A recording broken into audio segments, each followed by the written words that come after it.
समन्ता चक्रवालेषु अत्रा गच्छन्तु देवता सद्धम्मं मुनिराजस्य सुनन्तु सग्गमोक्षदं धम्मस्सवන कालो अयं भदन्ता धम्मस्सवන कालो अयं भदन्ता धम्मस्सवන कालो अयं भदन्ता साधु साधु साधु नमो तस्से भगवतो अरहतो सम्मा सम्बुद्धस्से नमो तस्से भगवतो अरहतो सम्मा सम्बुद्धस्से नमो तस्से भगवतो अरहतो सम्मा सम्बुद्धस्से साधु साधु साधु सिंच भिक्खु इमं नावं सिद्धं ते लहुमिस्सति चत्वारागं च दोषं च ततो निब्बान वेहिसीति साधु साधु साधु සංග්‍රහ ශ්‍රී ලංකා රූපවාහිනී මාධ්‍ය තුල මෙම ධර්මානුශාසනා විකාශනය කරවා ගැනීම සඳහා සදහැබර අනුග්‍රහක දායකත්වයේ දරුවා වූ පින්තුන් ප්‍රමුඛ ධර්ම ශ්‍රවණය කරනු ලබන්නා වූ නරඹනු ලබන්නා වූ සදහැබර පින්වත්නි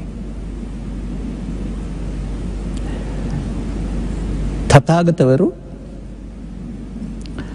ලෝකෙට ඉදිරිපත් කරන්නේ අලුත් දර්ශනයක්. එතෙක් ලෝ තිබුණ එකක් නෙවෙයි.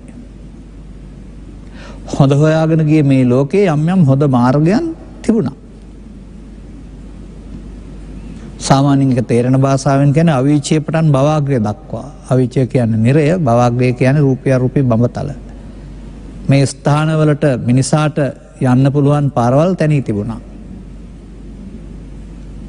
නමුත් විමසා බලන විට මට තේරෙන දෙයක් තමයි මේ තීරණය මේ ගමන තිබෙන්නේ ස්කන්ධ පංචකයේ ආත්ම නම් වූ මිත්‍යා දෘෂ්ටියක් තුර කියලා. එදා ස්කන්ධ පංචකයේ ආත්ම නම් වූ මිත්‍යා දෘෂ්ටිය තුළ සතර ගමනක් කෙලවර කරන්න කාටවත් බෑ.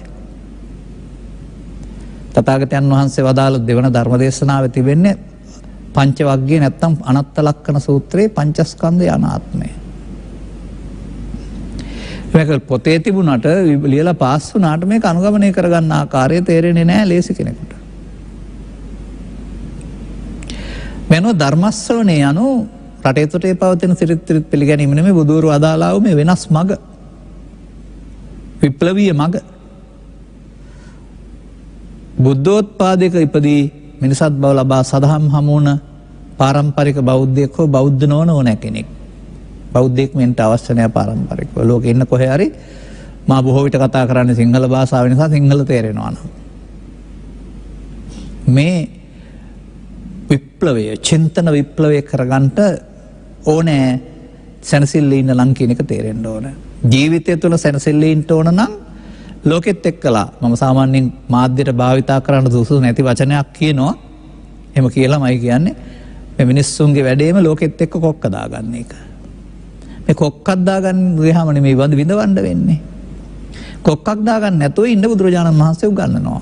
නැතුව ආහාර ගන්න නැතුව ඉන්න, රැකියා කරන්න නැතුව ඉන්න, වතු පිටි හම්බ කරන්න නැතුව ඉන්න, ඇඳුම් අඳින්න නැතුව ඉන්න. එහෙම බුද්ධාගමක් මට තේරෙන්නේ නැහැ.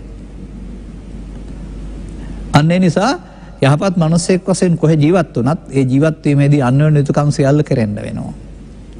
බොහෝ විට අපේ ධර්ම දේශනාවල මංගල සූත්‍රය, සිගාලෝවාද සූත්‍රය, වියග්ගපජ්ජ සූත්‍රය වගේ දේවල් කියවෙන්නේ නැහැ කියන එකෙන් තේරුම් ගන්න අපි ඒව අනුමත කරන්නේ නැහැ කියන එක නෙමෙයි. ලංකාව පුරා ලෝකෙ පුරා ඒ සඳහා ඕන තරම් දේශකින් වහන්සේලා ඉන්නවා. ගෘහස්ත ජීවිතය ගත කරගෙන අන්‍යෝන්‍ය යුතුකම් ඉටු කරන්න ඕන ආකාරය කියලා වෙනම තියෙන සූත්‍ර ටිකක්. ඒකෙන් කියවෙන්නේ නැහැ ඒ ටික විතරයි ගිහියන්ට තියෙන්නේ කියලා. අන්න ඒක තේරුම් ගන්න. ඒතන ඉඳ මිනුත් ආර්ය සත්‍ය අනුගමනය කරන්න වෙනවා. ඔය මම වචනයක් කියලා තියෙනවා ඔය බහුකාර කියන සූත්‍රයක් උදව් කරගෙන බුදුන් වහන්සේ දා වදාළ දෙයක්. එදා පැවිද්ද කියලා කියන්නේ හරි හම්බ කරන එකක් නෙවෙයි. ඒ නිසා උන්වහන්සේලා සංචාරක ජීවිතයක් ගත කළේ ධර්ම දේශනා කරන්න. ඒ නිසා කවුරු හරි දෙන දෙයකින් යැපෙන්න සිද්ධ වුණා. ඒක උදව්වක් වුන්ට කළා. ඉතින් ගෘහපති පුත්‍රයෝ නැත්නම් බ්‍රාහ්මණ ගෘහපති පුත්‍රයෝ ඔබලට උදව් කරනවා බොහොම. බුදුන් වහන්සේ වදාරනවා. ඔබත් උන්ට ධර්ම දානය දීමෙන් ප්‍රතිඋපකාර කරන්න. දෙගොල්ලම එකතු වෙලා දුකින් මිදෙන්න. නැත්නම් සිව්පසෙන් උපස්ථාන කරලා ඒ පිණින් දිව්‍ය ලෝක යන්න කියලාත් නැහැ. ගියාට කමක් නැහැ තේරෙන්නේ නැති අය. නමුත් දෙගොල්ලන්ටම ධර්මය අවශ්‍ය වෙනවා දුකින් මිදෙන්න. ඒක තේරුම් ගන්න වෙනවා. මේ තේමාවට රට සකස් කරන්න වෙනවා. මේ තේමාවට මිනිසා හුරු කරන්න වෙනවා. අපි ඒ සඳහා තමයි විශේෂයෙන් මෙබඳු මාධ්‍ය නාලිකාවල විශේෂ අනුග්‍රහය ඇතිව මේ සඳහා වෙහෙසෙන්නේ. මම අලුත් කතාවක් ඔබට කියන්න කැමතියි. මේක මම සම්මත මට්ටමින් ඉස්සලා කියන්නම්. සාගරේ තියෙනවානේ. හරි. මේ සාගරේ නැව් යනවා. ඒ කාලෙත් නැව් තිබිලා තියෙනවා. ඒ නිසා තමයි මේ ගාථාවල මම සඳහන් වෙන්නේ.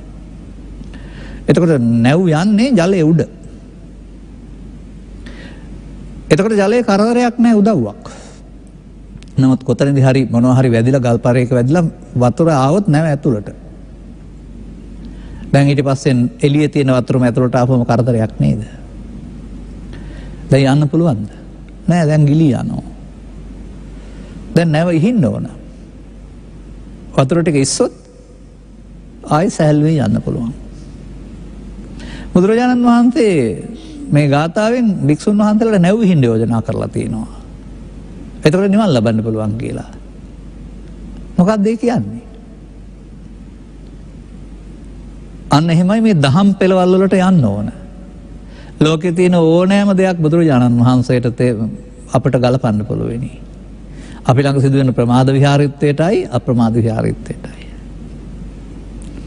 දැන් බලන්න සාගරය අසීමිතයි. මේ ලෝකේ වැඩිපුරම තියෙන සාගරයනේ. අපි සසර සයුර කියන්නේ නැද්ද? සංසාර සාගරය. සංසාර සාගරේ යන නැව් තමයි මේ. ඔබ මම ඔක්කොම යාත්‍රා කරනවා. කොහාටද යාත්‍රා කරන්නේ?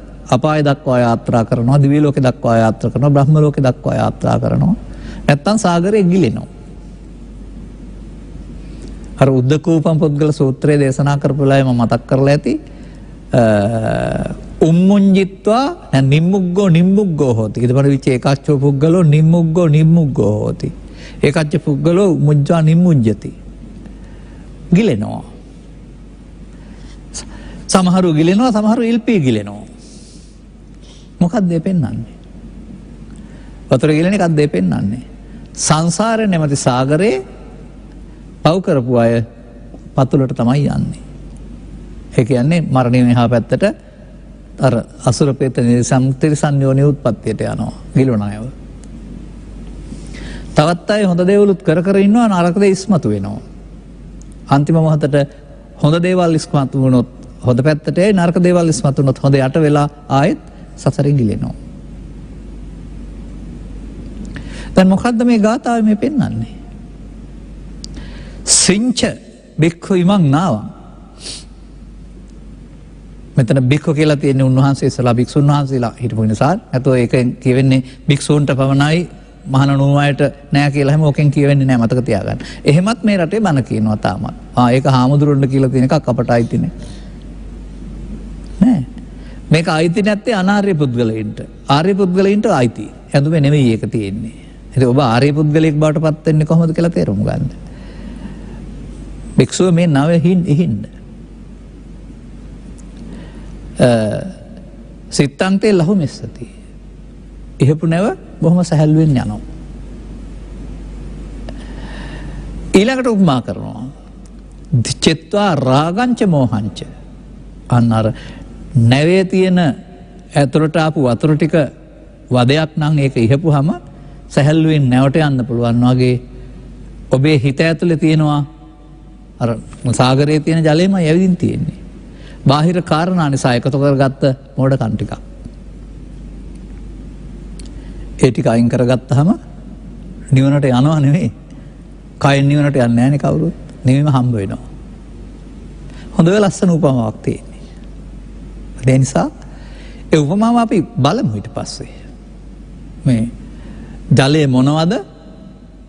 ඒවා නැවට පිරෙන්නේ කොහොමද? ඒක හොයා ගන්න ඕන. ඒක දැනගත්ත පුද්ගලයාට තමයි නැවට වතුර පිරලා තිනවා ඒකයි මේ බර තියෙන්නේ කියලා තේරෙනවා. එහෙනම් ඒක අයින් කරන්න ක්‍රමයක් පාවිච්චි කරන්න වෙනවා. තථාගතයන් වහන්සේ වදාළ හැම ධර්ම දේශනාවක් තුළම මෙන්න මේ විදිහට මම බාහිර දෙයක් උපමා කොටගෙන අපි විසින් අපට වර්ධින හැටි සහ එයින් මිදීමට අපි අනුගමනය කළ යුතු පාර තමයි පැහැදිලි කරලා තිබෙන්නේ. මේ සෑම විග්‍රහයක්ම ලෝකෙ තියෙන දක් විග්‍රහ කිරීමක් මේ අපේ චිත්තචෛතසික විග්‍රහ කිරීමක්. එතකොට මම දකින්නේ මේ සෑම ධර්ම දේශනාවක්ම කැඩපතක් වගේ. කැඩපත කියන එක ඔබ දැකලා තියෙනවනේ ඔබේ මූණවර ලස්සනට පෙන්නනවා. කැඩපතක් නැති ගෙදරක ලරුව හැදුනොත් එහෙම උන්ගේ මූණේ කැලලි පේන්නේ නැහැ, ඔළුව පීරලාද නැද්ද හරියට පේන්නේ නැහැ. ඇදපළද හොයාගන්න බෑ. අනේ පෘථග්ජනයා මේ බුදුන් වහන්සේ වදාළ ධර්මයේ නැමැති කැඩපත හම්බුනේ නැති අය. අර දුගී නිවසට කැඩපතක් ගිහින් දුන්නාම ඔවුන්ගේ ඇදපළද හොයලා හදා ගන්නවා වගේ මේ සද්ධර්මයේ නැමැති කැඩපත දිහා බලපුවම ඔබයි පේන්නේ ඔබේ අඩුපාඩු සකස් කරගන්න. එහෙම පුදුම කැඩපතක් මේක. අර මේ කාරණාව තේරුම් ගැනීම සඳහා අපිට ජීවිතේ අවුල් වෙන හැටි ජීවිතේ දුක්බර වෙන හැටි තේරුම් ගන්න. ඒ අවුල් වෙන හැටි දුක්බර වෙන හැටි තමයි මේ නැවට වතුර පිරෙනවා කියලා කියන්නේ. කොහෙන් හරි සිදුරකින්නේ. නැව සාගරේ යනවා අනන්ත වතුර තියෙනවා. නමුත් ඇතුළට එන්න ගත්තාම ඊට පස්සේ නැව සාගරේ යන්න හම් වෙන්නේ නැහැ, පතලොඩ ගිලින්න වෙනවා. ලබාගත් ජීවිතේ සංසාර නැමැති සාගරේ යන්න තියෙනකොට බාහිර තියෙන කාරණා නිසා චිත්තාභ්‍යන්තරයට මොනවා හරි ඇවිදින් බර වෙන එක තමයි මේ සසර ජීවිතේ දුක්බර වෙනවයි කියලා කියන්නේ. ඉතින් ඒක පෘථග්ජනයාගේ ඉරණම. ඔහුට ඒක තේරෙන්නේ නැහැ. නමුත් තථාගතයන් වහන්සේ පෘථග්ජන සමාජයට ධර්ම දේශනා කරලා ඔබට වර්ධින ආකාරය මෙහිමයි කියලා දේශනා කරනවා. ඒකට කියනවා පරිහාන ධම්මං ඕ භික්ඛවේ දේසිස්සාමි. පමාදෝ මච්චුනෝ පදං. ඒ ඕනෑම වචනකින් කියන්නේ ඒක තමයි. අයෝනිසෝ මනසිකාරය. අපි අතින් ජීවත් වෙන්න යාමේදී ජීවත් වෙන හැටි වරදිනවා. වැරදි විදිහට ජීවත් වෙලා මොකද කරන්නේ? කොටි වල්ගේ අල්ලා ගන්නවා. කොටි වල්ගේ අල්ලා ගත්තාම වෙන දේ තේරෙනවනේ. එහෙම නැත්නම් එරවණි අත්තක පැටලෙනවා. ඒක කොක්ක නිසා ගැල තට්ටු වෙලා තියෙන ගැලවෙන්නේ නැහැ. අන්න ඒ වගේ බුදුන් වහන්සේගේ පැහැදිලි කිරීම තුළ පවතින්නේ ජීවිතයේ දුකයි කියලා නෙමෙයි. ජීවිතේ ක්‍රමයෙන් දුකටපත් වෙනවා පෘථග්ජනයාට කුමක් නිසාද? ලෝකේ තියෙන දේවලුත් එක්කලා ලෝකේ තියෙන දේවල් ඇතුළට ගැනීමෙන් අර සාගරයේ තියෙන ජලය නැව ඇතුළට ගත්තාම නෙපෙන්නන්නේ. සිදුර වෙලා ආපුවම. සාගරයේ තියෙන ජලයට එන්න එක සිදුරයි ඕන. ලෝකෙට දේවල් සිත ඇතුළට එන්න දොරවල් 5ක් තියෙනවා. ඇහ කන නාසය දිවකය කියලා. මේවෙන් තමයි මේ නැව බර වෙන ජීවිතේ නැමැති නැව බර වෙන මේ ක්ලේශ ධර්මයන් නැමැති ජලය. එහෙමයි ගන්න ඕනේ. ඉතින් අරක ජලයනේ. ක්ලේශ නැත්නම් ජලය ඇවිදින් නැව පිරී යන්නේ නැත්නම් ක්‍රමයෙන් නැව බර වෙන්නේ. මේක ඉතින් ලස්සන උදාහරණ වලින් ගන්න පුළුවන්. යොමු කරන්න පුළුවන්කම තියෙන්න වෙනවා. සාමාන්‍යයෙන් මේවට කියන්නේ අනුවිතර්කණය කියලා. බලන්න. හිත යොදලා බලන්න. මේ ලෝකෙට බිහි වෙන දරුවෙකුට ස්වභාවයෙන් හිමි වෙන්නේ ස්ත්‍රී පුරුෂ භාවයක් විතරයි. ඒකත් ඇඳුමක් ඇඳුවොත් හොයන්න බෑ. ජාතියක්, ආගමක්, කුලයක්, රටක් මොකක්වත් නැහැනේ. ඒවා ඔක්කොම ආපහු මව්පියන්ගේ ජීවත් වෙන පරිසරය තුලින් ඔවුන්ට දෙන්නේ. මෙන්න මේ දෙන්න යාම තුල සැහැල්ලුවෙන් ජීවත් වෙන්න තිබුණා වූ වරම අහිමි වෙනවා. මගේ මේ නිරීක්ෂණ තියෙනවා මගේ ළඟ. වටරෝ දහමට අදාළ දේවල් මම දැකලා තියෙනවා. සමහර වැඩිහිටියෝ මව්පියෝ ඒවා අඬනවා දරනවා වැළපෙනවා සින් ඇතිලා වැටෙනවා. ඒ ගෙදරම ඉන්න සුරතල් දරුවා hina වෙයි ඉන්නවා. ඒ සුරතල් දරුවා නිසා නෙමෙයි. අර බාහිර සිද්ධිය චිත්තාභ්‍යන්තරයට අරගෙන කම්පන මධ්‍යස්ථානයක් හදාන්න නැති නිසා. එතකොට කම්පනයේ ලෝක සිද්ධියක් නෙමෙයි අපි එකත් එක්කලා ඇති කරගන්නා වූ ඇලීම ගැටීම. දැන් මතක් කරගන්නකො මම ධර්ම දේශනා මේ මාධ්‍යෙන් කරපු 300 තුල 5 වතාවක්වත් මේක කියලා ඇති. යේ සංකෝ විසාකේ සතං ප්‍රියානි සතන්තේ සන්දුක්ඛානි. විසාකාවට වදාරනවා. විසාකාවෙනි කෙනෙක් ජීවත් වෙන්න ගිහින් ලෝකෙත් එක්කලා ඇලෙන ගැටෙන කරුණු 100ක් හදාගත්තොත් ඔහුට ඒ නිසා දුක් 100කට මුහුණ දෙන්න සිද්ධ වෙනවා. දැන් එතකොට ජීවිතයේද දුක? අර ඇසෙන් කනෙන් නාසයෙන් ලෝකෙත් එක්කලා සම්බන්ධතාව පවත්වන්න ගියාම ඇලීම ගැටීම Tamanගේ පෞද්ගලික වැඩක්. එපමණක් නෙමෙයි කතාවේ පෙන්නනවා 190ට 90 80ට මෙහෙම ගිහින් ඇලෙන කරුණු එකක්වත් නැති තැන දක්වා බැහැර කරන්න පුළුවන් නම් එවිට අර දුකයි කියපු ලෝකෙම තමයි දුක නැත්තේ. දුක් එකක්වත් නැත. මා දකිනවා පෘථග්ජනයාට ජීවිතේ දුකයි. ආර්ය පුද්ගලයාට ජීවිතේ දුක නැහැ. මරණයෙන් එහා පැත්තේ නෙමෙයි. ඔබ මේ ලෝකේ දුකක් නැතුව ජීවත් වෙන්න ඕන නම් හරි හම්බ කරලා ගෙවල් දොරවල් හදලා යාන වාහන අරගෙන ලොකු තානාන්තර විතරක් කරන් හරියන්නේ නැහැ පෘථග්ජන භාවය තුළ. ඒවා ජීවත් වෙන්න අවශ්‍ය පරිදි සකසා ගන්න. ඒක සිත පිරෙහෙන්නේ නැති ආකාරයේ දැහැමි මාර්ගයක් තෝරා ගන්න. ඒ කාලවලට ලෝකේ මිනිසුන්ගේ යහපත සලසමින් කරන්න පුළුවන් වෘත්තියන් පවතිනවා. නමුත් ඒකෙන් කරන්නේ මොකක්ද කියලා තේරුම් ගන්න වෙනවා. මව්පියන් ගුරුවරුන් රජයක් මේ පහසුකම් සැලසීම කියලා යටිතල පහසුකම් සැලසීම කියලා මොකක්ද කරන්නේ කියලා තේරුම් ගන්න. මම ඒකට කියන්නේ සමාජගත දුක සංසිඳවනවා. ජලය නැතිකම, විදුලිය නැතිකම, දුරකථන නැතිකම, මහා මාර්ග නැතිකම, ඇසකිලි නැතිකම, නිවාස නැතිකම, ඉඩකඩම් නැතිකම, ඔප්පු නැතිකම. ඒවා නැතුවම ටිකක් අපහසුයක් නේ. ඒ පාලකයින්ටත් පුළුවන් ඕක තමයි ඔබටත් පුළුවන් මේ අධ්‍යාපනය රටාව තුළ යන්නා වූ මේ උගතේ බුද්ධිමතෙක් වීම තුළ ඔය සමාජගත දුක ටිකක් අඩු කරගන්න විතරයි පුළුවන්. සමාජගත දුක බුදුරජාණන් වහන්සේගේ තක්සේරුවට අනුව සම්පූර්ණ දුකෙන් 16න් එකයි. 16න් 15ක තියෙනවා හිතේ හදාගන්නා වූ පෞද්ගලික දුකක්. ඒක චිත්තසංතානගත දුක. ඒක ලෝකෙ නෙමෙයි තියෙන්නේ හිතේ. අන්න ඒ ටික තමයි මේ ඉහින්ද කියලා බුදුන් වහන්සේ දෙනක නැව ඉහින්ද කියලා කියන්නේ. බර අඩු වෙන්න. Taman බාහිර ලෝකේ ජීවත් සම්බන්ධතාව පවත්වන්න ගිහින් චිත්තාභ්‍යන්තරයේ කෙලසාගත් ආකාරයේ මුලින් තේරුම් ගන්න වෙනවා. සාමාන්‍යයෙන් ඔබ මෙහෙම හිතන්න. හොඳින් ඉන්නවා.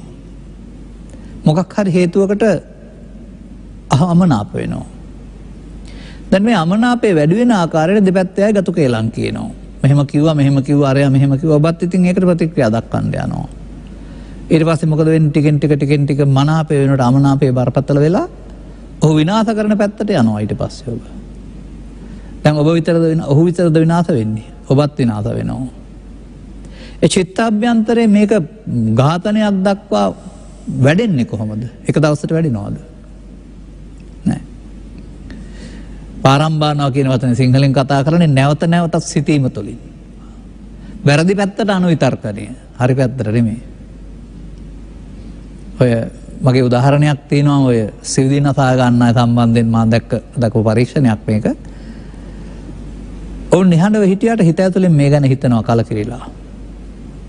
ඔවුන්ගේ පොත් පරීක්ෂා කිරීමෙන් ඔවුන්ගේ උපකරණ පරීක්ෂා කිරීමෙන් මේක ක්‍රමයෙන් බලවත් කරගන්නවා. පළවෙනි දවසට කේන්තියක් ආවට උට සිවුදී නසා ගන්න හිතෙන්නේ නැහැ. හිතලා මේක කලක් තිස්සේ හිත ඇතුලෙන් බලවත් කරගන්නවා. සමහර විට එල්ලෙන්න ඕන නම් අවශ්‍ය ලණුවත් හරි ගස්සලා ගැට ගහලා අත් හදත් බලනවා. එහෙම නැත්නම් පාරුම පල්ලේ පනින්න ඕන නම් ඒකට අදාළ තැන හරි ගස්ස ගන්නවා. දැන් හිතින් ටික මේක බලවත් කරගත්තා. දැන් කම්මලට කම්පණයටපත් වෙන සිද්ධියක් ආපු ගමන් අර වේගය ආපුවම දැන් පාලනය කරගන්න බෑ. ඊට පස්සේ සිද්ධියට. එතකොට ඒක එක දවසට නෙමෙයි බොහෝ කල් සිත තුළ වර්ධනය කර ගැනීම තුළින්. මෙන්න මේ මිනිස් සමාජය ජීවත් වෙන්නේ ලෝභ වර්ධන, ද්වේෂ වර්ධන, මෝහ වර්ධන ළමයි ඔක්කොම. ඔය ගුණ වර්ධන කියලා පාවිච්චි කරන්නේ බුදුදහමනේ නෑ. ගුණ වර්ධන නෙමෙයි පෘථග්ජනය. ලෝභ වර්ධන, ද්වේෂ වර්ධන, මෝහ වර්ධන. මේ වර්ධනය නිසා තමයි ජීවිතේ දුක් හම්බ වෙන්නේ. අන්න ජීවිතේම ගත කරන්න ඕනේ මේක වර්ධනය කරගන්න නැති වෙන්න ආරම්භයේ පටන්ම.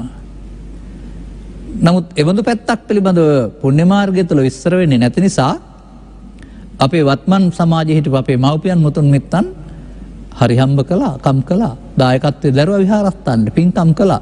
නමුත් ලෝභ වර්ධන, දේශ වර්ධන, මෝහ වර්ධන කියන එක ජීවිතාවසානයේ දක්වාම වැඩි දියුණු කළා.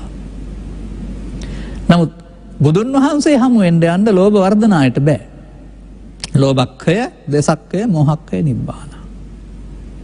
එහෙනම් මේ වර්ධනය වෙන හැටි මම ශාස්ත්‍රීය පදයකින් පෙන්වන්නම්.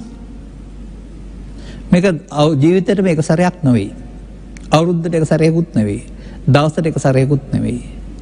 අපි මේ ජීවිතේ ගත කරන්නේ අවුරුදු 60ක් 70ක් 100ක් ජීවත් වෙනවා කියලා. ඒකට මොහොතින් මොහොත. ඒ මොහොත හැමදාම වර්තමානයේ. ඒ හැමදාම වර්තමානයේට උදා වෙන්නේ ඇසෙන් කනෙන් නාසෙන් දිවෙන් කයින් මොහොතක් පමණයි. ඒ මොහොතේදී තමයි අපි මේ ඇසෙන් කනෙන් නාසෙන් දිවෙන් ගන්නා වූ අරමුණුත් එක්ක එකතු වෙන්නේ. බාහිර තියෙන රූප ශබ්ද ගන්ධ රස, බාහිර තියෙන ක්‍රියාකාරකම් පවපින් ධාන වශයෙන් බෙදලා මත් එක්කලා එකතු වෙනවා අපි. මේ එකතු වීමේදී අපිට සිදුවෙන කාරණයක් තියෙනවා. හොඳ නම් අපි මේවත් එක්කලා ඇලෙනවා. නරක නම් ගැටෙනවා. අන්න එහෙම ලෝකේ කාරණාත් එක්කලා සිතේ ඇලීමක් ගැටීමක් ලදරුවා ආරම්භ කරනවා.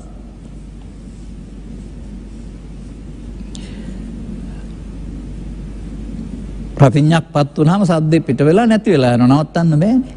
අකුණක් ගහපුවාම විදුලිය කොටලා නැති වෙලා යනවා.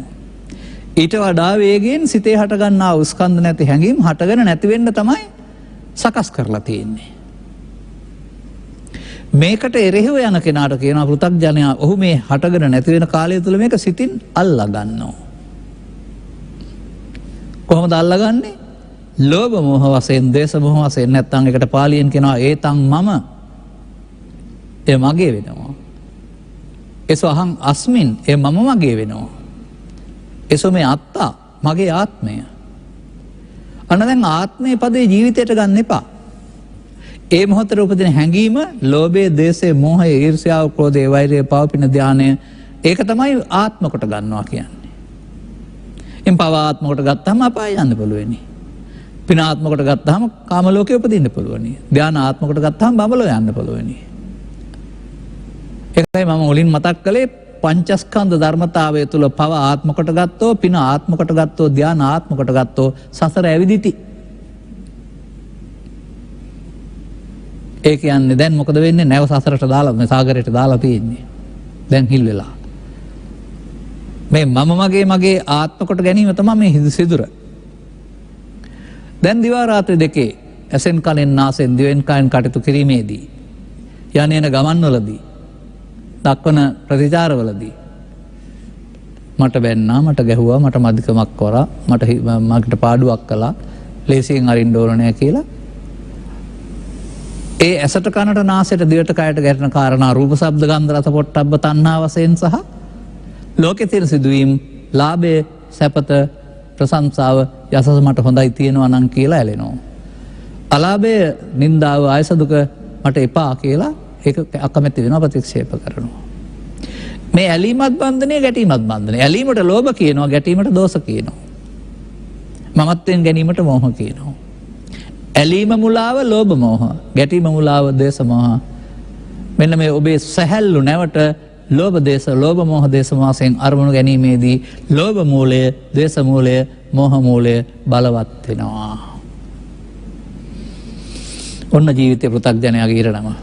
මේක බලවත් කරමින් අපි අධ්‍යාපන තරඟයේ හිටියත්, රැකියා තරඟයේ හිටියත්, තව මොන තරඟයේ හිටියත් ඒකෙන් තරඟෙන් ප්‍රතිඵල ලබන්න පුළුවන් ජය පරාජය. නමුත් අර ලෝභ දේශ මොහ බලවත් වීම කියන කාරණාවේ හානිය පෞද්ගලික විඳින්න වෙනවා. මව පුරුදු කළත්, ගුරුවරයා පුරුදු කරත්, අධ්‍යාපනඥයන් පුරුදු කරත් මේ තරඟකාරීත්වය තුළ වැඩුණා වූ ඊර්ෂ්‍යාවේ හානිය Taman තනියෙන් විඳින්න වෙනවා. මෙන්න මෙහෙමයි. මේ තරම් විශාල බුද්ධඝම පොතක් ළමයින්ට උගන්වන්න ඕන නෑ. ඔය ශාසන ඉතිහාසයේ බුද්ධ සංගායනාවල වාද විවාදයි තේරම වසර 15ක් ඉස්සත් පාඩම් කෙරෙව්වට ලීවට ප්‍රායෝගිකව කිසිම දෙයක් දරුවට ඉගෙන ගන්න හම්බ වෙලා නැහැ. අර ඕන නම් තමකට මත්පැන් පානය කරන්න නැතුව ඉන්න නැත්නම් අම්මා තාත්තට සලකන්න ඉගෙන ගන්නවා ඇති. නමුත් ඔවුන්ට ඉගෙන ගන්න පුළුවන් නම් ජීවිතේ දුක් ගෙනත් දෙන්නේ ලෝභය, දේශය, මෝහය හිතේ බලවත් වෙන එක නිසා ජීවත් වෙන්න මේවා බලවත් කරන්න නැතුව කියලා අවුරුදු 7 8 ඉඳලා ලෝභයෙන්, දේශයෙන්, මෝහෙන්, ඊර්ෂ්‍යාවෙන් ප්‍රතික්‍රියා දක්වන්න යන්නේ නැතුව සංසිඳව. එහෙනම් ජීවිතේ ඔවුන් අගට යනකොට ගහ මරා ගන්න, කපා කොටා ගන්න නැති විඳින පිරිසක් බවට පත් වේවි. කොයිතින් අපට එහෙම වරමක් ලැබිලා නැහනේ. අපි මේ රේස් එකකට නැස්තිලා තින්නේ. මට සාමාන්‍යයෙන් මේ වගේ උදාහරණ මතක් වෙනවා. මට සම්බන්ධ නැහැ, මට কোনো අත්දැකීමක් නැහැ. නමුත් මම දැකලා තියෙනවා. ඔය අර ගීතයක් තියෙන්නේ මේ ඉංග්‍රීසි පත්තරයක් මුල ඉඳලා අගට බලනවායි කියලා. මලපොතේ අකුරු දන්නේ නැති මිනිස්සයා. ඒ මොකද්ද? අස්ස රේස් එක. අය මොකක්ද තිබුණානේ ලෝකේ. දැන් අස්ස රේස් එකේ මේ අස්සයට දිනන්න ඕන කමක් තියනවද? නෑ, ඌට දිනන්න ඕන කමක් නෑ. හැබැයි ජොකියට දිනන්න ඕනේ. ඒ නිසා අසුට ගහලා හයියෙන් එලවනවා. අස්සයට හම්බ වෙන තෑග්ගක් නෑ. නමුත් මෙයාට හම්බ වෙන නිසා මෙයා තරඟෙට අස්සයාව මෙහෙවනවා. දැන් මම දකින්නේ දරුවා නැමැති අස්සයා තුළ උඩට ගොඩ වෙච්ච අම්මා තාත්තා ගුරුවරු නැමැති අස්සයෝ ටිකක්. අවුරුදු 3 4 5 ඉඳලම දක්වන්න හදනවා දිනන්දම පළවෙනියා වෙන්නම ඉස්සත්තේ පාස් වෙන්නම. Tamanne ගිය මොන වදයක්ද අර. ඉතින් මේකදී මොකද වෙන්නේ? අනිත් අයට වඩා ගන්න ගිහින්, අනිත් අයට වඩා ඉස්සරහින් වාඩි වෙන්න ගිහින් ලෝභය, ද්වේෂය, මෝහය, ඊර්ෂ්‍යාවම බලවත් වෙනවා. සමහර පෞද්ගලික පන්ති වල කොටාන මැරෙනවා. වෙලා තියෙනවා මේ ලංකාවේ. අධ්‍යාපනයට ගිහිල්ලා සමහරු වෛර කරලා වෙඩි තියලා මරනවා. අඩු වුණාට. කොහාටද දර දක්වලා තියෙන්නේ? පහේ පන්ති ඉගෙන ගන්න දරුවා නැමැති අස්සයා පිට ගොඩ වෙලා දිනන්න යන්නේ මව්පියන් රෙස් එකේ. කවදානම් මේවා තේරුම් අරගෙන තරඟයක් නැති, ලෝභ දේශ මොහ වඩන්නේ නැති අධ්‍යාපනයකට මේ රටේ අයිද කියලා මට තේරෙන්නේ නැහැ. මොකද අධ්‍යාපන ඔක්කොම පෘථග්ජනයිනේ. ඕක තේරෙන්නේ නැහැ. ඕකෙන් සිදුවෙන මේ දුක. ඒ නිසා ඒගොල්ලෝ මේ විෂය නිර්දේශය කවදා වෙනස් කරයි දන්නේ. ඔබ තේරුම් ගන්න මේ ලෝකෙට කෙනෙක් ඉපදුනා නම් ධනවත්ද දුප්පත්ද ස්ත්‍රී පුරුෂ කියලා නෑ, ජීවත් වෙන්න ඕන. එහෙනම් ජීවත් වෙන්න කැම ඇඳීම හොයා ගන්න ඕන. කෝටිපතියා විතරද උගතා විතර ජීවත් වෙන්න ඕන නෑ. එදිනෙදා වේල හොයා ගන්න කෙනෙක් ජීවත් වෙනවා. ඉතින් Tamanne තියෙන හැකියාවෙන් ජීවනෝපායක් සකස් කර ගන්න එක නෙමෙයි ඉගෙන ගන්නවයි කියලා කියන්නේ. ඒක පුළුවන් තරම් දුර ගිහින් යන තරමට පහසුයි. මේ රටාව අනුව උගත් වෙන තරමට වැඩිපුර සල්ලි හම්බ වෙනවා. ජීවිතේ පහසු වෙනවා. යාන වාහන යන්න පුළුවන්, ටයිකෝට් පලින්න පුළුවන්. නැත්තම් කුමරු වැඩ කරන්න වෙනවනේ. නමුත් ජීවත් වෙන්න ඕන නේද? ඒ ටයිකෝට් පැලඳුවට යාන වාහන ගියාට ලෝභ දේශ මොහල දුක නැති වෙන්නේ නැහැ. ඒක කුමරෙත් තියෙනවා, මහ වැදුරෙත් තියෙනවා. අර තිබෙන්නේ එතන අර සුව පහසුවක් විතරයි. ඒක වෙනම තියේවි. අර මානසික දුක. ඔය මෑත දිත්තෝ තිබුණ වෙඩි තබාගෙන මේ යාමක් එහෙම. අමු සැමියන් අතර අර්ගද, සහෝදර සහෝදරියන් අතර අර්ගද? ඒ ඉගෙන ගත්ත නිසාද? ඒ සල්ලි තියෙන නිසාද නැති නිසාද? නෑ. ඒ ලෝභය, දේශය, මෝහය බලවත් වීම නිසා. ඒ නිසා මම දකින්නේ නැව් පුරවා ගන්න අය මේ රටේ ඉන්නේ. හිස් කරන්න දන්නේ නැහැ. ඒ නිසා තමයි අපට නැව් හිස් කරන්න හැටි කියලා දෙන්න තියෙන්නේ. ඒ නිසා මෙන්න මේ වචනෙන් කියවේ නැති වුණාට මේ එන හැඟීම ඇලීමේදී මගේ ආත්ම හිවත් ඒතන් මම ඊතමස්මෙන් ඒසෝ මේ අත්තා සංකල්පයෙන් තමයි ලෝකෙත් එක්කලා කටයුතු කරන්නේ. ඉතින් අර කැටයකට සල්ලි දානවකට මුදල්ලයි කියලා යනවා වගේ. චිත්තාභ්‍යන්තරයේ ලෝභ මූලයේ දේශ මූලයේ ළමා කාලේ සිට දිගින් දිගටම අර විසාකාවේ කතාවේ පරිදි ඇලෙන කරුණු 100 නම් දුක් 100ක් දක්වා මහලු වාසය දක්වාම පෘථග්ජන පුද්ගලයාගේ බලවත් වෙනවා. හොඳට දකින්න පුළුවන් කුඩා දරුවන්ට අලුතම කම්පාවක් නැහැ. එයාම තරුණෙක් වෙද්දී, එයාම මැදිවිය කෙනෙක් වෙද්දී, එයාම මහල්ලෙක් වෙද්දී ලෝකේ තියෙන සියලුම දේවල් වැරදි. ඒ හැම එකක්ම තමන්ගේ හිතේ ලෝභයක්, ද්වේෂයක්, මෝහයක් අවුස්සන නොසංස්කරන එකක්. දින් සැනසෙල්ලක් තියනවද? මේකේ තියෙන ලස්සන පදයක් ත්‍රිපිටකයේ. උදේ දවල් හවස දකිනහන හැම කාරණයක්ම කෙනෙකුගේ නොසන්සුන්කම ඇති කරන, සිත කලඹවන එකක් නම් එයා හදාගන්නේ පරිලාහ නිරය කියලා. මිනිස්සු පරිලාහ නිරය හදාගන්නවා මේ ජීවිතේ. පෘථග්ජන පුද්ගලයා. අන්න මේක තේරුම් ගත්ත බුදුරජාණන් වහන්සේ ලෝකේ දුකයි නෙමෙයි, ජීවිතේ දුකයි නෙමෙයි, උපාදානයේ දුකයි කියන එක තේරුම් ගත්තා. උපාදානයේ නැමැති වරදක්. ඇස තුළ, කන තුළ, නාසය තුළ, දිව තුළ, අරමුණ තුළ සිදු වෙනවා. තාමත් මම මේ කතා කරන්නේ නැව පුරවන හැටි. දැන් මේක මොකද්ද පෙන්වන්නේ? චෙත්තා රාගංච දෝහං. අන රාග ද්වේෂ කියන්නේ ලෝභ ද්වේෂ කියන එක. සිදින්න ඕන. නැවේ බර අඩු කරන්න දෙයි. දැන් මහන මේ නැව ඉහිණු කියලානේ පෙන්වන්නේ. සැහැල්ලුවේ යන්න නම්. එනනම් මේ සංසාරේ නැමැති සාගරේ සැහැල්ලුවෙන් ජීවත් වීම සඳහා සුඛවර්ග පෙන්වනන් සුවසේ ජීවත් වෙනවායි කියලා. කැම්බීම් ඇඳුම් පැළඳුම් විතරක් හොයාගෙන හරියන්නේ නැහැ. යසට ගෙවල් දොරවල් පමණක් හදාගෙන හරියන්නේ නැහැ. නීත්‍යානුකූලව නීතියෙන් හෝ බැංකුවල මුදල් එකතු කරගෙන හරියන්නේත් නැහැ. ඒවා අවශ්‍ය වෙන්නේ ජීවත් වෙන්න අවශ්‍ය අවම මට්ටමක්. ඊට එහාට කොතරම් තිබුණත් මට මතකයි මගේ ළමා කාලේ විදේශ රටක හිටියා ජනාධිපති බිරිඳක්. ජනාධිපතිවරයන් ටිටෝ මට මතක නෑ යාගේ බිරිඳ. බිලිපිනි වගේ රටක් වෙන්නේ නැති. සෙරප්පු කුට්ටම් 200ක්ද 400ක්ද තිබුණා කියලා කියනවානේ. ඉතින් අපේ රටෙත් වගේ ඇඳුම් මල් මාරියක් විතර තියෙන දෙකක් විතර තියෙන ඇත් ඉන්නවා. හැබැයි අඳින්න පුළුවන් එකයි. කන්න පුළුවනුත් බත් ගානයි. ඉතින් එහෙම හැකියාවක් තිබුණාට ඊට වඩා විශාල ප්‍රමාණයකට මොකද මේ යන්නේ ගිජුකම තුළ? මේ தત્ත්වය තුළ අපි අමාරු වැටෙනවා. දැන් බුදුරජාණන් වහන්සේ නම් මේ ස්කන්ධ පංචකේ නම් වූ දෙයක් ඔබට උගන්වනවා. ඔබ ඒක දන්නේ නැත්නම් පුද්ගලයෙක් වශයෙන් තමයි මැරෙන කල් ජීවත් වෙන්නේ. එතකොට ඔබ මව්කුසෙන් බිහිවි ජීවිතාවසාන දක්වාම ඉන්න කෙනෙක් විදිහට පේන්නේ. නමුත් අරමුණෙන් අරවට මැරීමක් සිදු වෙනවා ඔබ ළඟ කියලා පැහැදිලි කරනවා බුදුන් වහන්සේ. ඇසෙන් කනෙන් නාසයෙන් දිවෙන් ගන්නා අරමුණු එතනම මැරෙනවා. මැරෙනකොට අල්ලාගෙන මැරෙනවා. ඒක තමයි අපි කරන වැරැද්ද. ඒවා සමග ඇලී ගැටී මැරෙනවා. ඒකට කියනවා උපාදානයේ වී අවසන් වීම. දැන් නැවට බඩු පටවනවා. පටවන්න බර වෙනවා. ලදරුවෙක් වශයෙන් හිටපු ජීවිතේ මහලු වෙනකොට මේ තරම් බරක් තියෙන්නේ මේ මගේ මම ආත්ත නම් වූ මිත්‍යා දෘෂ්ටිය නිසා. දැන් ඒක 90ක් 100ක් වෙලාවක අයින් කරගන්න බෑ. තථාගතයන් වහන්සේ නම් වදාරලා තිබෙන්නේ තුන් වයසෙන් එක් වයසදී මේකට ප්‍රවිෂ්ඨ වෙන්න. තුන් වයස ළමා කාලය අතහැර මහලු කාලය අතහැරලා තරුණ යෞවනය කියන එක ගන්න. 10න් 12න් 15න් පටන් කරන 60 75 දක්වා වෙන්න පුළුවන්. ඒ කාලේ නම් 100 දක්වා වෙන්නත් පුළුවන්. 120 බමුණන්ට තමයි බුදුන් වහන්සේ වදාරලා තියෙන්නේ තොප තුන් වයස ඉක්මවා ගිය අය කියලා. ඒ අය වයස අග වයස පිළිබඳ සීමාවක් නැහැ. ඇස් පේනවා නම් කන් ඇහෙනවා නම් කල්පනා ශක්තිය තියෙනවා 60 70 80 90 දක්වාමත් අනුගමනය කරන්න පුළුවන් තේරුම් ගත්තාම. 30 40 50න් 60 නොත් බැරි වෙන්නත් පුළුවන් කෙනෙකුට. සමහරව 60න් 70 මේ යන්නේ ලෙඩ වෙලා. ඇස් පේන්නේ නැතුව ගිහින් කන් ඇතුව. ඒකේ අග සීමාවක් නැහැ. මෙන්න මේ ජීවිතයේ අගහදයකට පත් වෙන හැටි ජීවිතය තුළ තේරුම් අරගෙන ඊට පස්සේ අනුගමනී ප්‍රතිපදාවක් තුළ අර චිත්ත අභ්‍යන්තරයේ හිස් කරගන්නකොට නැවේ බර අඩු වෙනවා. කොහොමද? බඩු නම් බඩු එළියට දාන්න ඕනේ. වතුර නම් වතුර එළියට දාන්න ඕනේ. දැන් මොනවද මේ පිටලා තිබෙන්නේ? එළිය සාගරයේ තියෙනව තමයි නැව ඇතුලේ තියෙන්නේ. බාහිරේ පවතින ආ වූ ලාභ සැපතුන් ඉඳා ප්‍රශංසා සමග එවෙන් ඇලීමෙන් ගැටීමෙන් හදාගත්තා වූ චිත්තාභ්‍යන්තරයේ ලෝභ දේශ මොහ වලින් පිරිපුන් වෙනවා. දැන් ලෝභයේ රැස්වීම දෝෂයේ රැස්වීම මොහේ රැස්වීම නිබ්බාණං කියලා තියෙනවද? නෑ, දුක හම්බ වෙනවා. ලෝභක්ඛය දේශක්ඛය මොහක්ඛය නිබ්බාණං. වර්තමාන මොහොත රැස්වීමට යොදාගත්තා වගේ ෂේ කරන්න යොදාගන්නේ කොහොමද?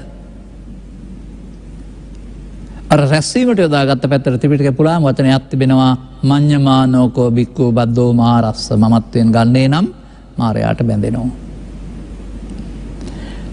ඒක ජීවිතේට එක වතාවක් නෙමෙයි මමත්වෙන් අරන් තියෙන්නේ. අරමුණක් පාසා ලෝභයෙන් මෝහයෙන් ද්වේෂයෙන් මෝහයෙන් ගන්නවා නම් ඒකට තමයි මම කියලා කියන්නේ. මයන්න මමත් නෙමෙයි කය මමත් නෙමෙයි. අර අසුතවන්ත සූත්‍රයේ සඳහන් කරනවා බොහෝ කාලයක් මිනිස්සු සංසාරයේ හිතට එන දේ මම කොට ගත්ත මුලාවෙන් මිදෙන්න පෘථග්ජනයාට බෑ කියලා. හිතට එන දේ මම කොට ගත්ත මුලාවෙන්. ඔන්න බුදු සමයේ මම තියෙන තැන. හිතට එන දේ මම කොට ගැනීමට කියනවා පංචස්කන්ධය ආත්ම කොට ගැනීම ඒවා සක්කාය දිට්ඨිය. සක්කාය දිට්ඨිය බැඳෙන්න දේශනා කරපු දහමක් නෙවෙයිනේ බුදු සමය කියන්නේ. කැඩෙන්න දේශනා කරපු දහමක්. අන්න ආපහු යන්න හැරෙන්න වෙනවා පටිසෝතගාමී. නැව ඉහින්න කියන්නේ අන්න ඒකයි. එහෙනම් අපට චිත්ත අභ්‍යන්තරේ අපට දුක් ගෙනත් දෙන්නා වූ මූලයන් රාශියක් තියෙනවා. ඒවා එන්න ඇරලා අස් කරන්න ඕන. එතෙන්ට තවදුරටත් එකතු කිරීමෙන් වළකින්න ඕන. මේ සඳහා ඔබට ලබා දෙන්නේ වර්තමාන මොහොත පමණයි. වෙන අවස්ථාවක් දෙන්නෙම නැහැ. දිවා රාත්‍රී දෙකේ වර්තමාන මොහොත ඇසෙන් කනෙන් නාසෙන් දිවෙන් කයෙන් සහ සිතෙන් ලබා දෙනවා. නමුත් පුතග්ජනයා බොහෝ කල් ඒකට එන දේ මම කොට ගත්ත නිසා මම ඕක ලේසියෙන් අරින්නේ නැහැ කියලා ඇලෙමින් ගැටෙමින් මුලාවෙන් ප්‍රතිචාර දක්වමින් ගිය නිසා ඔහුට තවදුරටත් අමාරුවේ වැටෙන්නම සිද්ධ වෙනවා. දැන් ආපහු යන්න ඕනනේ. බුදු සමය දීලා තියෙන්නේ පරම්පරා 20ක් 30ක් ආත්ම ගණනක් තිස්සේ ආපහු යන්න නෙමෙයි. ලබාගත් ජීවිතේ ගිය පාරේ එතනින් එහාට ආපහු යන්න යොදා ගන්න. මේ වැරදි පාර අනුසෝතගාමී නිවැරදි පාර පටිසෝතගාමී. තමන්ට ඒ දේ තේරෙනවද කියලා පමණක් ධර්ම ශ්‍රවණය කරලා තේරුම් ගන්නකන් ඔබට පෘථග්ජනයෙක් වෙන වශයෙන් ඉඳගෙන මේ වැඩේ කරන්න බෑ. මේ ආර්ය පුද්ගලයෙක් බවට පත් වෙන්න ඕන. මුල් ධර්ම දේශනාවෙත් මම ඔක මතක් කළා. ආර්ය පුද්ගලයෙක් වෙනවා කියන්නේ ඇඳුම මාරු කර ගන්නවට නෙවෙයි. ඒකට ස්ත්‍රී පුරුෂ ගිහි පැවිදි ભેදයක් නැහැ. ඒකට තේරුම් ගන්න ඕන කෙනෙක් තුළ රූප වේදනා සංඥා සංකාර නම් ස්කන්ධ පංචකයක් පහළ වෙනවා. ඒකට එන දේ මගේ මමගේ ආත්ම ගණ ගැනීමෙන් දුකට බැඳෙනවා. අල්ලා ගැනීමෙන්. දැන් එහෙනම් මේ මොහොත අල්ලා ගන්න තැනක් වෙනුවට අතහරින තැනක් බවට පත් කරගන්න වෙනවා. අල්ලා ගන්නවට තමයි නිත්‍ය සුඛාත්මකට ගන්නවයි කියන්නේ. අල්ලා ගන්න නැතුවට තමයි අනිත්‍ය කියලා කියන්නේ. හැබැයි මේ අපේ දහම් පෙළ තුළ අල්ලා නොගන්න අනිත්‍යයක් කතා කරන්නේ නැහැ. මල් පර වෙන අනිත්‍යයක්, වතු පිට වෙලා අනිත්‍යයක්, ඉඩ කඩම් වල කය දිරා යන අනිත්‍යයක් කරුණාම මේ තියෙන දේවල් නැති යන එකට අනිත්‍ය කියලා බොහොම කල් ඉගෙන ගන්න ඇරුණාම ස්කන්ධ පංචකය තුළ නුවණින් දැකිය යුතු අනිත්‍යයක් තිබෙන බව තාමත් සමාජගත වෙලා නැහැ. මට තේරෙන්නේ නැද්ද දෙයක් තියෙනවා. මොකද දන්නව තේරෙන්නේ නැත්තේ. යදනිච්ඡන් තන් දුක්ඛං යන් දුක්ඛං තදනත්තා. මේ පාලිය නෙමෙයි වැරදි. යමක් අනිත්‍ය නම් දුකක්. එහෙනම් අනාත්මයිලු. ඔය සිංහල පරිවර්තනය. මට කියන්න. ඔබ ශෝකයෙන් ඉන්නවා. ඔබට ආරංචියක් හම්බ වෙනවා විභාගෙ දිනුවා හරිය නැත්තම් පුතා පාස් වුණා හරිය කියලා. දැන් එතකොට අර ශෝකේ අනිත්‍ය වුණා. දැන් විභාගේ පාස් වුණාම දුකද හම්බ වුණේ? සතුටක් නේ හම්බ වුණේ. අතෝ තියාගන්න මට එහෙම නෙවෙයි විදිහට. ඔබ රෝගීව ඉන්නවා දුකක්. රෝගේ හොඳ වෙන එක අනිත්‍ය නේද? දැන් දුකක්ද උනේ? හැම එකටම එහෙම වෙන්න ඕනේ නැත්තන යදනිච්ඡන් තන් දුක්ඛං නම්. නෑ. තථාගතයන් වහන්සේ බුදු අදාලේ නිත්‍ය සුඛ ආත්ම කොට ගැනීමෙන් දුකටපත් වේ. අනිත් දුක්ඛ අනාත්ම වශයෙන් බැලීමෙන් දුකින් මිදේ කියලා තියෙන්නේ. ඉතින් වරද්දා ගත්තාම කොහොමද ගොඩ එන්නේ? අනිත් එක ලෝකයා කතා කරන අනිත්‍ය සිදු වෙන දෙයක්. ගස් කොළන් වල කෙස් වල බාහිර හැම තැනම විදිරා යන එක. බුදුරජාණන් වහන්සේ වදාළ අනිත්‍ය පංච උපාදානස්කන්ධය තුළ නුවණින් බලන්න ඕන දෙයක්. වෙන දෙයක් නෙමෙයිනේ. අර ලෝභ දේශ මොහ රැස් වෙන්නේ නිත්‍ය සුඛ ආත්ම කොට ගැනීමේදී. අන්න නැවට බඩු පිරෙනවා. වතුර පිරෙනවා. දැන් අනිත් දුක්ඛ අනාත්ම වශයෙන් ගැනීමේදී ඒ මගේ නොවන බව, මගේ කොට ගන්න දෙයක් නැති බව, ඒ අනාත්ම බව කියන්නේ ඒකයි. ආත්ම කොට ගන්නවා කියන්නේ මම කොට ගන්නවාට. එහෙම ගන්න බැරි බව තමයි අනාත්ම කියලා කියන්නේ. එතකොට එහෙනම් මොකද වෙන්නේ? අර නැවට බඩු පිරීම නම් වූ අනාගත ඵල උපදින්න කර්ම රැස් වෙන එක අඩු වෙන්න පටන් ගන්නවා. ඔබ කැමති නැද්ද නැව ඉහ ගන්න කෙනෙක් බවට පත් වෙන්න? මම දකින්නේ ඉතින් මේ සමාජයේ පෘථග්ජන සමාජයේ නැවට නැව හිල්ලලා වතුර පුරවන අයම තමයි දකින්නේ. ඉතින් ඒක සාගරේ ගිහින් කොතන හරි ගිලෙයි. පව පිරුණාම පින් පිරුණාම එසෙන් පව පිරුණාම තමයි ගිලෙන්නේ, පතුලටම යන්නේ. සෝසේ යන්න හම්බ වෙන්නේ නැහැ. ජීවිතය තුළ සැනසෙල්ලේ ඉන්නට බුදුරජාණන් වහන්සේ ලෝක ධර්මයට තර්ජනය කරලා බෑ. ඒක වෙනස් කරන්න මහන්සි වෙලා බෑ. ඒක එදිනදා කාලවකවානුවල වලට මිනිසුන් කරන ක්‍රියාකාරකම් අනුවලට වෙනස් ආකාරයේ බලපෑම එන්න පුළුවනි. නමුත් අපිට හිත වෙනස් කරගන්න පුළුවන් නම් අල්ලා නොගැනීමෙන් නොතැවුල දේශනා කරමි. අල්ලා ගැනීමෙන් තවුල දේශනා කරමි. මේ අල්ලා ගැනීමට නේද නිත්‍ය සුඛ ආත්ම කියන්නේ. අල්ලා නොගැනීමට නේද අනිත් දුක්ඛ අනාත්ම කියන්නේ. ඒක තේරුම් ගන්න පුළුවන් නේද ඔබට? එනිසා අපට අනුගමනීය ප්‍රතිපදාවක් තියෙනවා. මේ මොහොත අනාගත ඵලයක් උපදින්න හේතු තබා අවසන් කිරීම වෙනකොට මේ මොහොත ලෝභය දේශය මොහය හිස් කරන තැනක් බවට පත් කරන එක. අර නැව ඉහිනවා කියන්නේ ඒක. ඒ වර්තමානයේ කරන්න තියෙන වැඩක් ඒක. මේ මතුවෙන්න ඕන සමාජයට. ඒ ප්‍රඥානවන්තයින් සඳහා තථාගතයන් වහන්සේ අනුගමනය වදාලා වූ දුකින් මිදීමේ ප්‍රතිපදාව බව ප්‍රත්‍යක්ෂ වෙන්න ඕන. ජීවිතයේ දුකයි ජීවිතෙන් එහා පැත්තේ නිවනක් තියෙනවා කියන තේමාවෙන් නම් ඉන්න එපා. මන්දයත් ලෝභක්කේ දේසක්කේ මොහක්කේ නිබ්බානං නම් ලෝභයේ ලෝසයේ මොහේ තියෙනකොට නිවීම නැහැ. ඒවා තියෙන සිතේ නම් ඒවා නැති තැනට ගිහින් බලන්න මොකද්ද නිවීම කියන්නේ කියලා. මම නම් දකින්නේ අටලෝ දහමට අදාළ මොනම කාරණයක් නිසාවත් නොසන්සුන් නොවි ඉන්න පුළුවන් හැකියාව නිවීමයි. ජීවිතය තුළ තියෙන්න ඕන දෙයක්. හැබැයි මම කලබල වෙන්නේ නැහැ කියලා හිතලා හරියන්නේ නැහැ. කලබල වෙන්න හේතුව Taman ළඟ තියෙන්නේ. එතකොට ඒක මතුවෙන එක තමයි බාහිර කාරණා නිසා වෙන්නේ. බාහිර කාරණා පුංචි ප්‍රත්‍යක් පමණයි ඒවට දොස් කියලා හරියන්නේ නැහැ. නමුත් මතුවෙන කාරණා වස් කරගත්තොත් ඔබ විඳවන්නේ නැහැ. උදාහරණයක් දෙකක් කියන්න. මේ දවස්වල තියෙන ಜಾති වලින්. ඔන්න එළවලු මිල ඉහළ යනවා. ගොවියාට ලාභයි. පාරිභෝගිකයා අඬනවා ගණන් හරි අමාරු දුකටපත් වෙලා. එළවලු පහළ යනවා. ගොවියාට පාඩුයි. එයා අඬනවා. ලාභයි. එයා සතුටටපත් වෙනවා. හාල් මිල ඉහළ යනවා. ගොවියා හරි වෙලෙන්ද හරි සතුටටපත් වෙනවා. පාරිභෝගිකයා අඬනවා. හාල් මිල පහළ යනවා. ඔය ගානට දෙන්න බෑ කියලා මෝල්කාරයෝයි ගොවියෝයි ගෝරි දානවා. මිනිස්සුෙන් ලාභයි. මේක කාටද වෙනස් කරන්න පුළුවන්?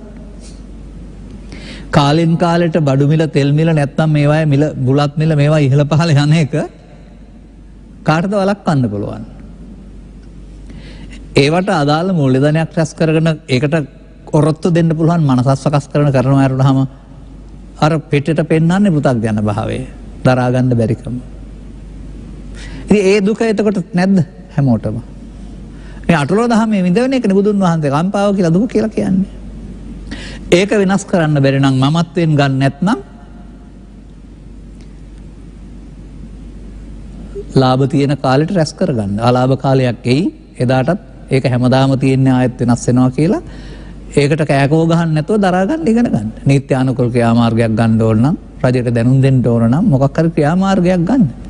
මරාගෙන මැරෙලා හරි එළවලු පොළවේ ගහලා හරි ආණ්ඩුවට බැනලා හරි මෝල්කාරයින්ට බැනලා හරි රජයට බැනලා ඒ මොකද්ද ඒ දරා ගන්න බැරි කවර දර්ශනය කරන්නේ.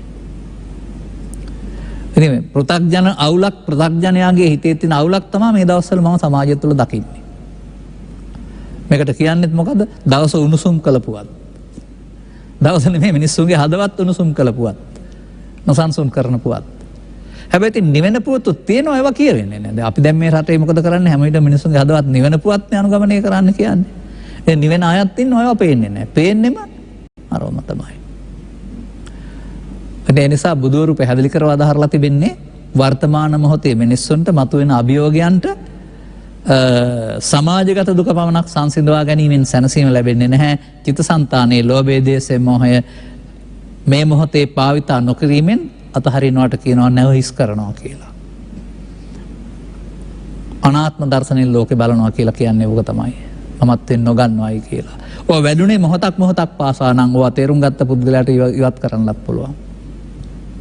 එතකොට ආපහු ඉතුරු වෙන්නේ මොකක්ද? අර මුල් කාලේ තිබුණටත් වඩා හොඳ මේ සිද්ධීන් හමුවේදී කලබල නොවන සිතක්. අත්දකින්න හම්බ වෙනවා ආර්ය පුද්ගලයෙකුට. ඉන් එහාට එයා කැමති මේ නිවන සිතෙන් ලෝකේ ජීවත් වෙන්න. එහෙනම් නිවන සිතෙන් ජීවත් වෙන්න නීවරණ ටික අයින් කරන්න වෙනවා. ඒකට කියනවා නැව හිස් කරනවායි කියලා. මෙන්න මේ කරුණ තේරුම් අරගෙන අනුගමනීය ප්‍රතිපදාවක් යමින් ලබාගත් ජීවිතය තුළ සමාජගත දුක පමණක් සංසිඳවාගෙන සියලු දුකින් මිදෙන්න පුළුවන් කියලා හිතන්නේ නැතුව මිනිසාට මේ ක්ලේශ ධර්මයන්ගේ ඇති කරන පීඩනීය දුක බව තේරුම් අරගෙන ඒවා අස්කර ගන්නා වූ පටිසෝතගාමී චරිතයක් පත්වන කෙනෙක් බවට එහෙම නැත්නම් අනුගමනීය ප්‍රතිපදාවක් තුළ ස්ත්‍රී පුරුෂ ගිහි පැවිදි වේදෙන්තරව මේ ෂය ප්‍රතිපදාව යන කෙනෙක් බවට පත් වෙනවා නම් ඔබ කවුද? ඔබ නැවට වතුර පුරවන කෙනෙක් වෙන්නේ නැහැ දැන් නැව හින කෙනෙක් වෙනවා. ඉතින් පෘථග්ජන කියලා කියන නැවට වතුර පුරවන අය ඒගොල්ලොන්ට බරයි එන්න නැව බර වැඩි වෙනවා. ඔය ජීවිතේ බර මම දකිනවා පෘථග්ජන අය තුළ ජීවිත අවසානයේ මොනම දෙයක්වත් සතුටෙන්පත් වෙන්න කාරණේ ඔක්කොම වැරදි පේන්නේ. නිසා ලෝකෙ සිදුවෙන දේත් එක්කලා කොක්කක් දාගන්න යන්නේ නැතුව ඒවා දරා ගන්න පුළුවන් ශක්තියක් ලැබෙන්න පුළුවන් ඕන. මැරෙන්නේ නැහනේ පාඩුවක් වුණයි කියලා. ලාභයක් වුණා කියලා මැරෙන්නෙත් නැහැ. ඒක ලෝකෙ හැටි. ඒක දරා ගන්න අවශ්‍ය මූල්‍ය ශක්තියක් තියා ගන්න ඕන. සියලු සේසත ඔක්කොම වියදම් කරලා ණය වුණොත් එහෙම ඊට පස්සේ මූල්‍ය ශක්තියක් නැහැනේ. එහෙනම් තවත් අසාර්ථක වුණොත් තව වැඩකට යොදන්න අවදාල්ලේ මුදලක් තියාගෙන තමයි අපි කරන්න ඕනේ යම් දෙයක්. මම දකින හැටියට. පළවෙනිව දෙවෙනුව තුන්වෙනුව කියලා කියනවනේ එක්වරක් කරනවා තව සැරයක් උත්සාහ කරන්න ඕන. මෙන්න මේ බඳු කරුණු තේරුම් අරගෙන ලබාගත් ජීවිතය තුළ ඔබ දකින්නට වඩා එහායින් දැකලා ලෝකේ දුකයි නෙමෙයි අටරෝදහම දුකයි නෙමෙයි බාර ගැනීම දුකයි කියලා තේරුම් අරගෙන බාර නොගන්නා තැනට ඔබේ මනස හිස් කරගන්න පුළුවන් නම් ඔබට බුදුවරු හෙළි කරා වූ ධර්මයේ සැනසීමට හිමිකම් කියන්න පුළුවන් වෙනවා. ඒ ධර්මය කියන්නේ පාලි වලට හෝ සිංහල වලට හෝ ගාථා වලට හෝ සූත්‍ර වලට ජාතක කතා වලට නෙවෙයි. නිවීමට. නිවින්නමති ධර්මයේ සරණින් ලෝකයේ සැනසෙල්ල ඉන්න පුළුවන්. පාදාගත්තාම. ධම්මස පාදා ගනිමින් අනුගමනීය ප්‍රතිපදාවකට යන්නට මෙම කරුණු පැහැදිලි කිරීම උපනිශ්‍රේවා හේතු වාසනාව වේවායි කියන සුභාශිංසනයේ ප්‍රාර්ථනා කරමින් මම ධර්මානුශාසනාව මෙසේ අවසන් කරනු ලබනවා. සාදු.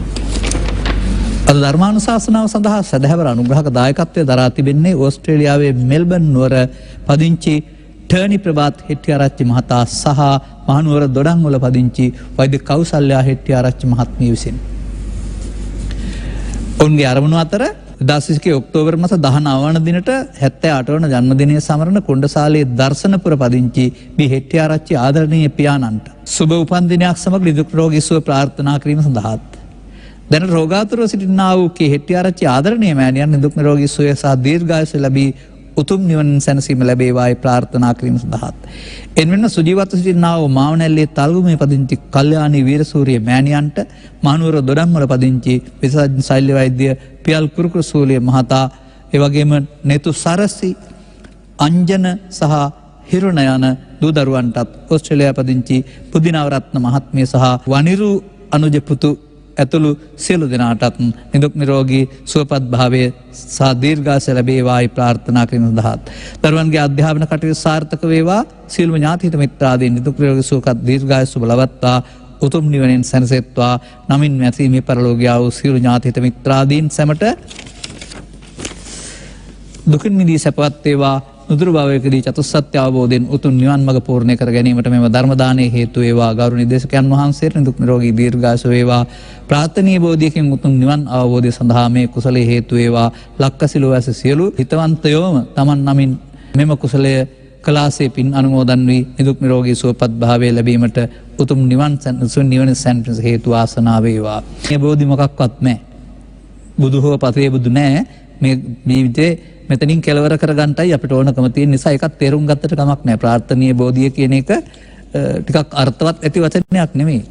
මම ඒක විස්තර කරන්න වෙන දවසක. එබැවින් මූල්‍යදායකත්වයේ දරා ධර්ම දේශනා කරවා ගැනීම තුළ ඔබ පැතූ පරිදි සදාහරණීය මෑණියන්ට දුක් නිරෝගී සුවපත් භාවයේ සමග සුපන්දිනයක් වේවා. රෝගී සිටිනා වූ දුක් නිරෝගී සුව ලැබේවා. අනිකුත් ජීවත් වාසය කරන්නා වූ වැඩිහිටියන් දූ දරුවන් ආදී හැම දිනාටම රැකියාදී කටයුතු අනාගත බලාපොරොත්තු අධ්‍යාපන කටයුතු සාර්ථක කරගන්න අවශ්‍ය ආශිර්වාදයන් ලැබේවා. රෝග පීඩා දුරු වේවා. අනුග්‍රහක බෞතුන් වශයෙන් කටයුතු කළ හැමතත් මෙලොව වශයෙන් නිදුක් නිරෝගී සුව චිර ජීවනයේ ලැබේවා. අනාගත බලාපොරොත්තු ඉටි රෝග පීඩා දුරු වී කල්යාණ මිත්‍ර සේවනයේ ලැබී ත්‍රිලක්ෂණ වෙන දහම් කරුණු ගැඹුරු වටහාගෙන නිවන සැනසෙන මං පෙත් විර ගන්න හේතු වේවා. පරලෝසිපත් ඥාතිහු පින් අනුමෝදන්ව සුඛී සුවපත් වෙත්වා අවශ්‍යයි. මතුපදින භවයකදී මිනිසත් බව ලබා ත්‍රිලක්ෂණයේ ගැඹුරු වටහා ගැනීම තුළින් නිවන සැනසෙන මං පෙත් හෙළි කරගන්නට ලැබේවායි කියලා ප්‍රාර්ථනා කරගන්න. ආකාසට්ඨා ච බුම්මට්ටා දේවා නාග මහිද්దికා පුඤ්ඤන්තං අනුමෝදිත්වා චිරං රක්ඛන්තු ත්වං සදා සෑම දිනාටම තෙරුවන් සරණයි. සාදු සාදු.